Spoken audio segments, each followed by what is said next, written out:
todo esto. Muy bien, doctores. ¿Cómo ven si nos vamos directo a... ¿Alguien tuvo tiempo de hacer la relatoría? No, ¿verdad? Entonces, ¿quién quiere hacer la relatoría? Alejandra, ¿usted tuvo tiempo de hacer la relatoría? Sí, doctora. Ándele, adelante entonces. La clase comenzó con la relatoría impartida por nuestra compañera Estala, quien nos relató un resumen muy acertado sobre lo visto en la clase anterior. Después continuó la exposición de nuestro compañero Fran, donde hubo dificultades en la figura 4 de diseño de casos y controles anidados o de grupo de riesgo, lo cual quedó pendiente para su posterior revisión. Se detuvo la exposición y asignamos los porcentajes para cada parcial con el objetivo que no hubiera dudas en la forma de evaluar. Terminando la revisión, continuó nuestro compañero Ramiro con el tema de sesgos, quien tocó temas importantes tales como error aleatorio y error sistemático, los cuales se entendieron de manera adecuada con los ejemplos que la doctora nos proporcionó. Terminó la clase con la indicación de vernos más tarde para continuar la exposición y darle el tiempo debido a protocolo. Ok, a ver, entonces, ¿ya no tiene ningún pendiente de explicar, Ramiro? Sí, doctora. De hecho, nos quedamos a la mitad de mi clase. Entonces, por favor, vamos a seguir con esa parte para Claro ya que sí. terminar lo que le toca a Ramiro. Y ya vi que me envió unas imágenes, Mario, pero todavía no las he podido revisar, porque hoy es un día que empiezo desde muy temprano y termino ya relativamente tarde. Entonces, más tarde leo lo que me envió y le mando comentarios, ¿sí? Sí, está bien, doctora. Ok, y no sé, o sea, más tarde es muy tarde, porque les digo que estoy tomando un curso por la tarde, entonces nos desocupamos a las 7 de la noche y a esa hora llevo a caminar mis perros, entonces cuando regreso es cuando voy a revisar el material que me hicieron favor de enviar. Ok, continuamos entonces, por favor, Ramiro. Sí, Y se mira muchas perfecto, gracias, doctora. Alejandra. Ok, nos quedamos hace rato aquí, acabábamos de explicar un poquito lo que es el sesgo de detección, donde abordamos que este va a tener origen en la aplicación de la prueba diagnóstica para el evento. Este se origina a partir de la realización de la prueba diagnóstica para el evento con mayor frecuencia, sobre todo en el grupo expuesto, lo que va a impedir que los resultados que nosotros obtengamos en cuanto a la asociación de la exposición en contraste con el evento, pues sean extrapolables a la población fuente que tenemos a partir de la cual obtuvimos pues nuestra muestra. Y lo vamos a ver con el ejemplo. Le das a la siguiente, por favor. En este caso tenemos un estudio donde se pretende probar la asociación entre el uso de estrógenos de reemplazo y el aumento de la frecuencia de cáncer endometrial. Obviamente en esta situación, pues nuestros casos serían mujeres, bueno, perdón, hablamos de exposición, aquí es lo importante. Entonces, nuestro grupo expuesto serían las mujeres que utilizan precisamente los estrógenos de reemplazo y el grupo no expuesto, mujeres que no los utilizan. Aquí la situación o el sesgo se origina a partir de que las mujeres que estaban expuestas, o sea, que utilizaban los estrógenos de reemplazo, no solo estaban expuestas, sino que también al ser identificadas como el grupo no expuesto, estaban ligadas a una mayor presencia en cuanto a vigilancia médica y por ende esto derivaba en una mayor implementación de pruebas diagnósticas en el grupo expuesto.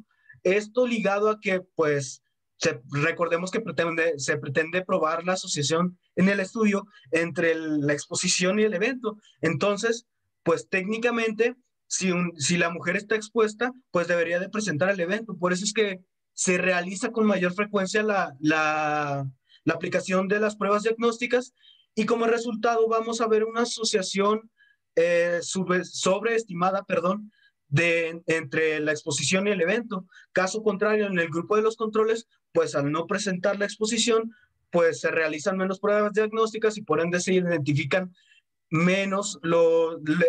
se identifica con menor frecuencia el evento. Y esto por la situación de que al ser mujeres no expuestas, técnicamente no deberían de presentar el evento o desarrollarlo. Bueno, sí. ¿Le das a la siguiente, por favor? A ver, nada más. El sesgo se introduce cuando yo ejecuto un mayor número de pruebas diagnósticas al grupo que está expuesto, siempre y cuando yo asumo que la exposición tiene que ver con la ocurrencia del evento. Entonces, vamos a suponer, por ejemplo, que como este es un diseño de casos y controles, incluso vamos a olvidar si es anidado en una corte. Yo tengo a los sujetos que tienen cáncer de endometrio y a ellos con mayor frecuencia les pregunto sobre las pruebas y el número de pruebas que se realizaron en comparación con el grupo no expuesto, el que no está tomando los estrógenos, y dejo pasar de lado algunos de los resultados. Y entonces hago una asociación sobre representada del papel de los estrógenos en el cáncer de endometrio. ¿Sí? ¿Todo el mundo entendió? Entonces, si ustedes se dan cuenta, este tipo de cosas que ocurren en el proceso de diagnóstico es algo que es muy fácil de que ocurra en la práctica clínica. O sea, en la práctica clínica ustedes pueden tener 2 pacientes, o sea, no someterlos a investigación, sino simple y sencillamente tener 2 sujetos en etapa perimenopáusica. Y entonces, si ustedes creen que el uso de estrógenos, de terapia de sustitución, está asociado al cáncer de endometrio y su paciente ha recibido la terapia, ustedes van a buscar con más insistencia el diagnóstico que en aquellos sujetos que no lo están recibiendo. Y vean cómo eso va a hacer que ustedes sobrediagnostiquen una enfermedad cuando en realidad no tiene nada que ver la exposición. ¿Sí? Y entonces aparece es que yo creo, es que yo pienso, cuando en realidad son nuestros prejuicios y nuestros propios limitaciones los que están ocurriendo para sobreestimar o subestimar, en el caso de los controles, la asociación. ¿Sí? Continúe, Ramiro, por favor. Claro que sí, doctora. Das a la siguiente, por favor. Continuamos con el último de los sesgos más frecuentes, al menos en este apartado, en el estudio de casos y controles, que es el sesgo de no respuesta, el cual pues se da o se considera, mejor dicho, como un sesgo de selección debido a que se considera que las características que llevan a los sujetos a no responder forman parte de un error que ocurre durante la selección precisamente de la muestra que agregamos pues al estudio. Se considera que un estudio con el 20% de no respuesta está sesgado y que por ende pues sus resultados no son válidos. Vamos a verlo con el ejemplo. Dale a la siguiente, por favor. Aquí tenemos un ejemplo de un estudio en el cual se pretende evaluar la asociación entre el consumo de alcohol durante el embarazo y el desarrollo de preeclampsia como evento. En este caso, tenemos no respuesta por parte de los casos de un 20% y un 5% de no respuesta por parte de los controles. ¿Qué es lo que sucede? Hay muchas situaciones por las cuales los sujetos se pueden prestar a no responder. Entre muchas de estas vamos a encontrar, de hecho más adelante vamos a verlo, en otros sesgos que pueden variar desde temor de la persona, el hecho de que no recuerde en cuanto a haber presentado o no la exposición, porque recordemos que estamos hablando de un diseño de estudio que es retrospectivo, que se obtiene pues la información de la exposición de atrás en el tiempo y pues se presta mucho a estas situaciones, por lo cual pues se puede ver sesgado el estudio. Además de que en esta situación también puede ser el hecho de que los sujetos que forman parte del grupo de casos sepan perfectamente que en efecto estuvieron mayormente expuestos, o sea, efectivamente consumieron alcohol durante el embarazo y que por ende simplemente dimitan o eviten responder. Exactamente, fíjese. Les voy a platicar una circunstancia que ocurrió ahora sí como mujer, casos de la vida real.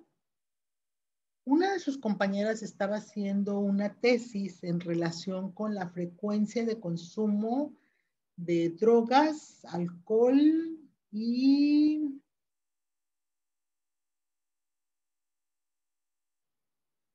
no me acuerdo cuál era la otra factor de exposición. Y el riesgo de enfermedad de embarazo adolescente. O sea, eso era. Entonces, no es cierto, no era sobre el riesgo era sobre el riesgo de embarazo adolescente. Entonces, ¿cuáles eran mis criterios de selección? Eran casos y controles. ¿Cuáles eran mis criterios de selección?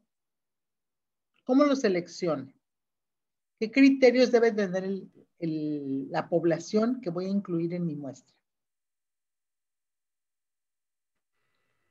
Primero que deben de presentar la exposición. Que deben tener, que en este caso de casos y controles, lo que deben tener es el evento. Una disculpa, sí, cierto. O sea, nos basamos en el evento. A partir del evento se estudia la asociación con la exposición. Ajá, entonces, ¿qué deben tener estas adolescentes? Pues deben tomar. ¿Deben qué? No, esa es la exposición. El Esa es la evento sería exposición. embarazo adolescente. Es el embarazo.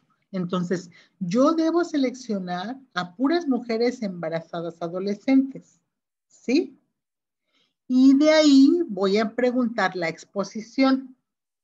La exposición son las drogas, el alcohol y otra cosa que no recuerdo ahorita.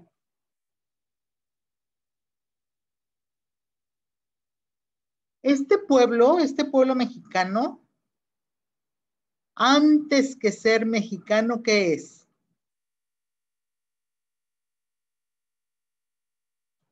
A ver, ¿qué dijo Diana?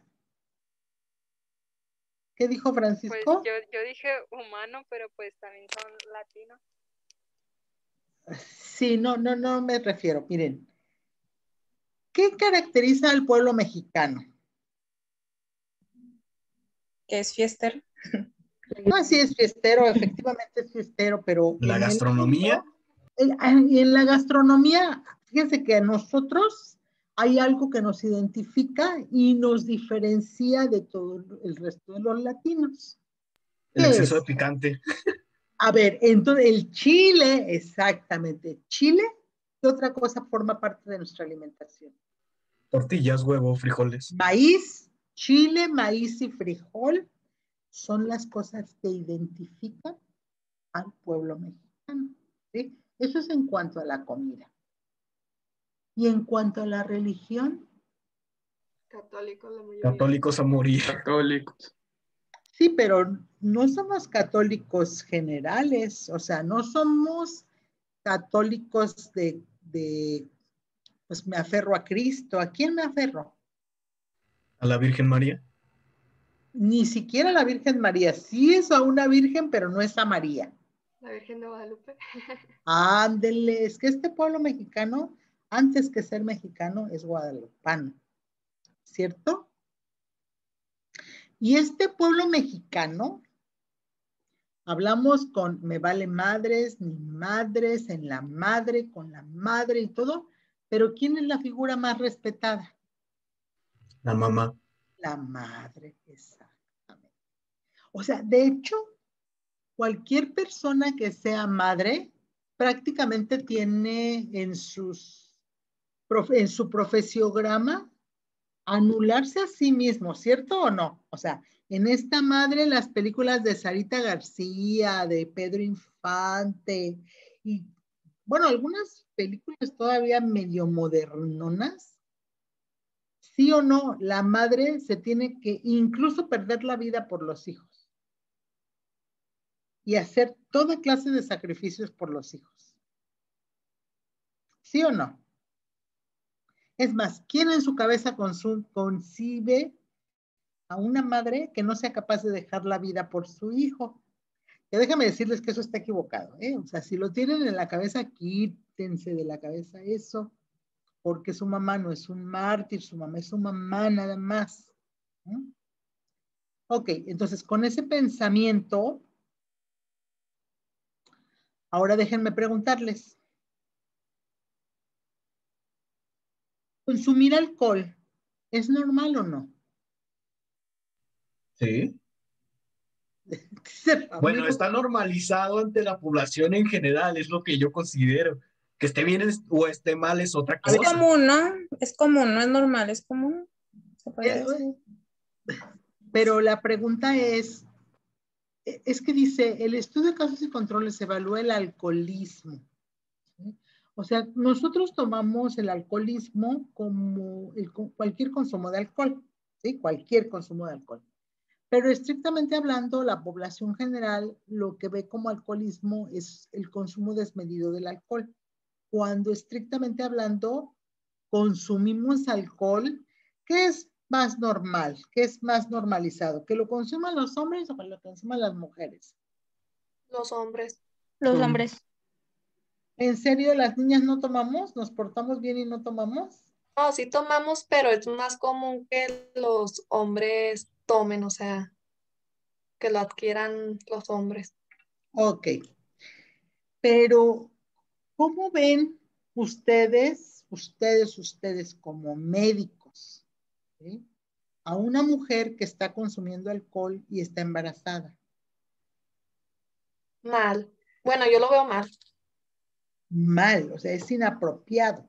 ¿Es Ujú. inapropiado nada más porque socialmente creemos que es inapropiado o por qué? Porque está embarazada y no es solamente su vida la que puede estar afectando, sino también la vida de otro ser que lleva con ella. Bueno, de hecho, en el caso de drogas como el alcohol o cualquier otro estupefaciente, incluso se desarrolla en el recién nacido el síndrome de abstinencia cuando los productos llegan a término. Y cuando los productos no llegan a término, se asocia a aborto, se asocia a bajo peso al nacimiento, se asocia a parto prematuro. Es decir, hay un riesgo que nosotros conocemos perfectamente bien que hay con el uso de las drogas, ya sea permitidas, como es el caso del alcohol, o no permitidas, como es el caso del, bueno, ahora ya ni el cannabis, ya podemos tener nuestras 3 plantitas de marihuana sin que nos metan a la cárcel. Gracias a Dios, ya. ¿Sí? Bueno, entonces, ¿y alguien que consume tabaco? Era tabaco, alcohol y cualquier otro estupefaciente. ¿Y alguien que consume tabaco, cómo lo ven? En el embarazo también está mal. Y alguien que consume cualquier otra droga que no sea alcohol y tabaco, ¿cómo ven ese asunto? Pues mal, también. Mal. Ok, entonces, imagínense que ustedes son adolescentes o ya no son adolescentes. Somos adolescentes. Son adolescentes, ¿de acuerdo a qué definición, Nancy? A que estamos jóvenes. Todavía no llegamos a los No somos 30. adultos jóvenes. A ver, ¿tienen credencial para votar con fotografía? Sí. Sí. Ah, entonces usted es adulto, Nancy. Legalmente es adulto. Estoy Ramiro se cargando, defiende y dice que doctora. son adultos jóvenes, pero en mi definición de adolescentes, cuando yo tengo credencial para votar con fotografía, ya perdieron esa ventaja. Así que yo incluí sujetos de hasta 17.999 años, ¿de acuerdo? Pero el mayor porcentaje de sujetos adolescentes embarazados ocurrió que estaban provenientes de Gómez, no de Lerdo, eso ha cambiado, y eran adolescentes entre los 12 y los 15 años. Así que imagínense, ya ni siquiera tienen la edad de ustedes. La primera pregunta es, sin consumo de alcohol, sin consumo de tabaco, sin consumo de otros estupefacientes, ¿qué tan fácil es que nos digan que están embarazados o embarazadas? Muy Nada difícil. fácil, ¿verdad? Pues ahora imagínense en una adolescente sin estar embarazada. ¿Qué tan fácil es que les confiesen que consumen alcohol, que consumen tabaco, que consumen drogas? Entonces, ¿saben cuál fue la respuesta en ese estudio? Ninguna de las adolescentes ni fumaba, ni consumía alcohol, ni consumía drogas. Cuando se les hizo la pregunta, fíjense nada más, cuando se les hizo la pregunta de ¿cuánto tiempo antes de enterarse que usted estaba embarazada dejó de fumar? Casi todos contestaron que 6 meses antes. O sea, como si lo hubieran planeado. O sea, a los 12 años yo planeo mi embarazo y entonces 6 meses antes dejo de fumar, dejo de tomar alcohol y dejo de consumir drogas. Entonces, ¿se dan cuenta cómo los sesgos son muy fáciles de introducir en un momento dado? Y que las preguntas debieron haber sido más adecuadas para poder generar una mayor confianza en el sujeto que está siendo entrevistado. Y ese sí es un problema que ustedes van a tener como médicos, ¿no? El crear un ambiente de confianza, por ejemplo, para estas adolescentes. ¿Qué sería lo adecuado si la adolescente llega y está embarazada y yo quiero tener una historia real de lo que está ocurriendo con mi paciente? ¿Qué debo hacer en la consulta? Pues debería yo sacar no solamente al papá o a la mamá, también a la pareja. Porque si yo como mujer he tenido varios compañeros sexuales, ¿a poco creen que lo voy a andar diciendo? Vaya, ni aunque sea muy abierta de mente, si no me han caído en la maroma, no voy a andar diciendo eso. Entonces, si yo quiero tener una historia real, sin sesgos, de lo que está ocurriendo, yo debo dejar la consulta específicamente con mi paciente. No pedir el acompañamiento. Entonces, ¿cuánto es el acompañamiento necesario? Pues estrictamente hablando, es en los menores de edad. Pero este caso de la sexualidad hay que manejarlo con mucho cuidado. O sea, una de las cosas importantes es que nunca se queden solos a dar la consulta y siempre lo hagan apoyándose con personal de enfermería. Porque de esa manera se evitan tener conflictos de que tocaron inapropiadamente a un paciente o que le hicieron insinuaciones o cosas por el estilo. Pero si ustedes quieren tener una idea muy real de lo que está pasando con el paciente, hay que procurar esa parte de confidencialidad. ¿Sí? Ok. Entonces, eso explica con mucha claridad por qué en el grupo de los casos hay una mayor proporción de no respondedores comparados con los controles. ¿Sí? Ok, síguele Ramiro, porfis. Ok, doctora. Comenzamos con el apartado de sesgos de información, el cual dividimos en dos. Por una parte, los sesgos del entrevistador, entre los que encontramos de mala clasificación diferencial y no diferencial. Por otra parte, los del entrevistado, entre los cuales encontramos el sesgo amnésico o de memoria y el de recuerdo. Dale a la siguiente, por favor.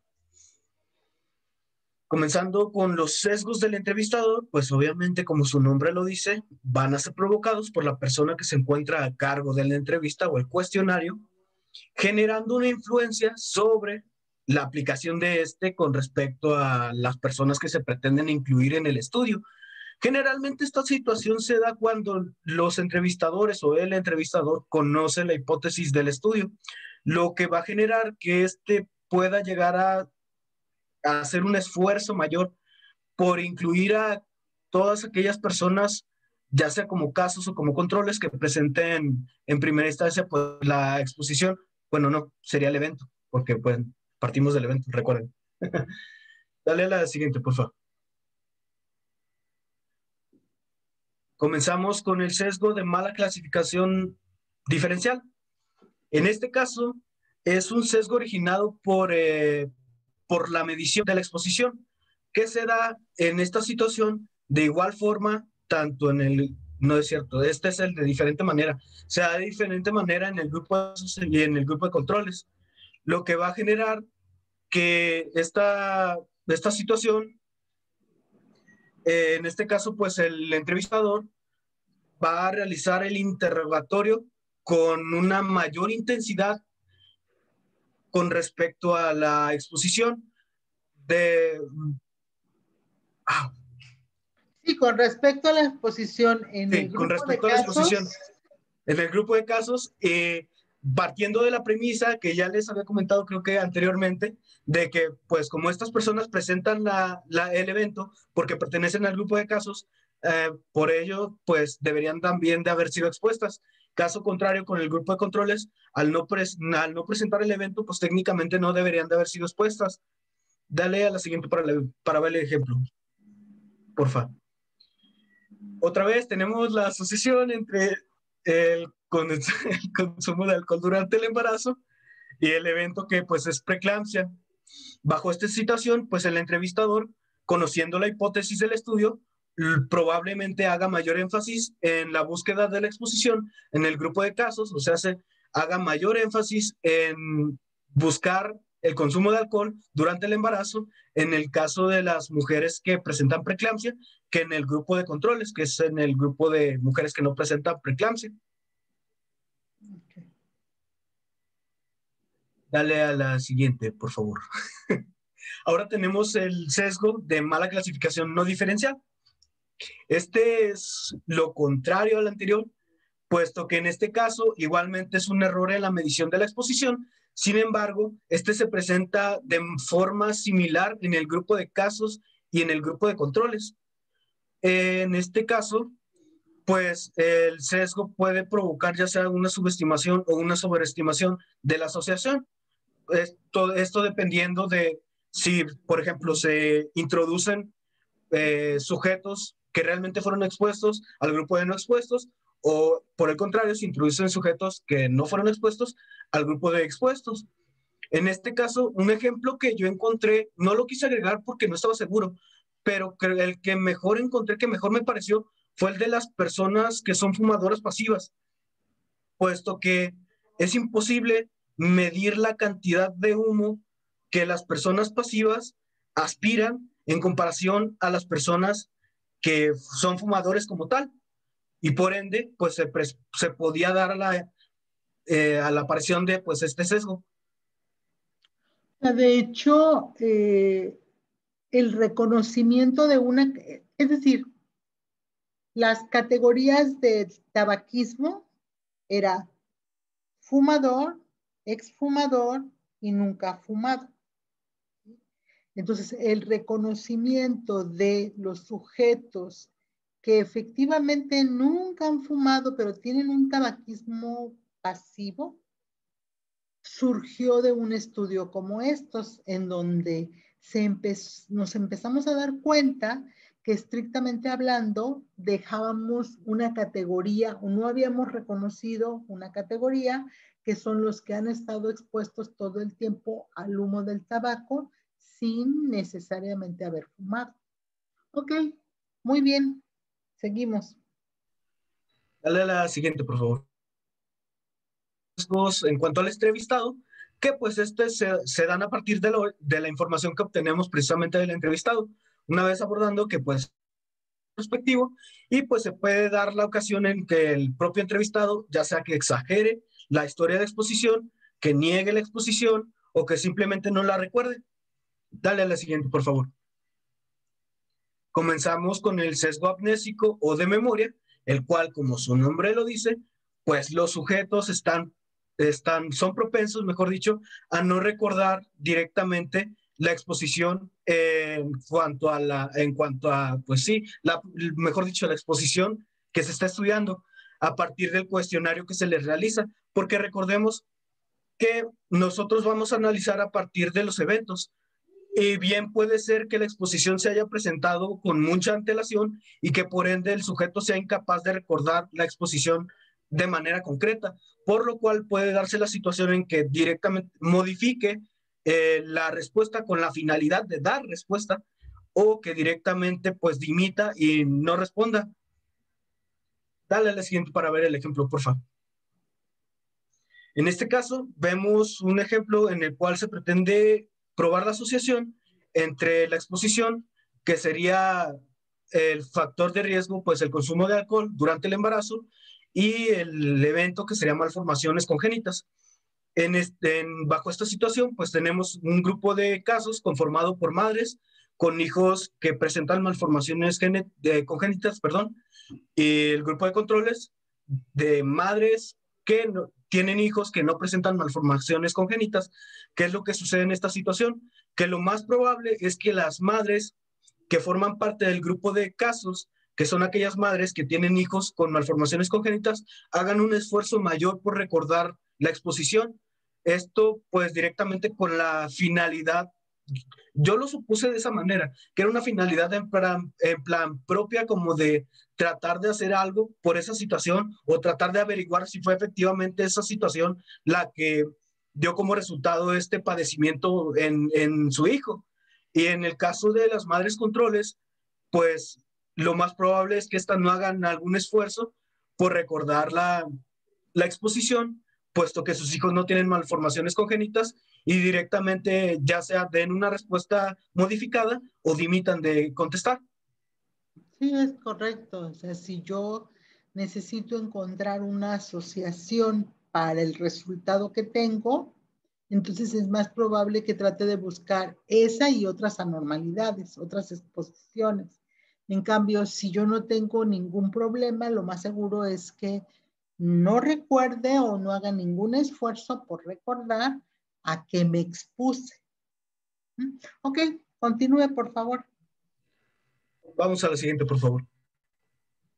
Por último, tenemos el sesgo de recuerdo, el cual está dado en los casos en los que los sujetos, por causas ya sea de enfermedad u otras situaciones, son más sensibles para recordar los acontecimientos, por lo cual se prestan mucho a modificar respuestas o exagerarlas con la finalidad de dar una respuesta ante el cuestionamiento.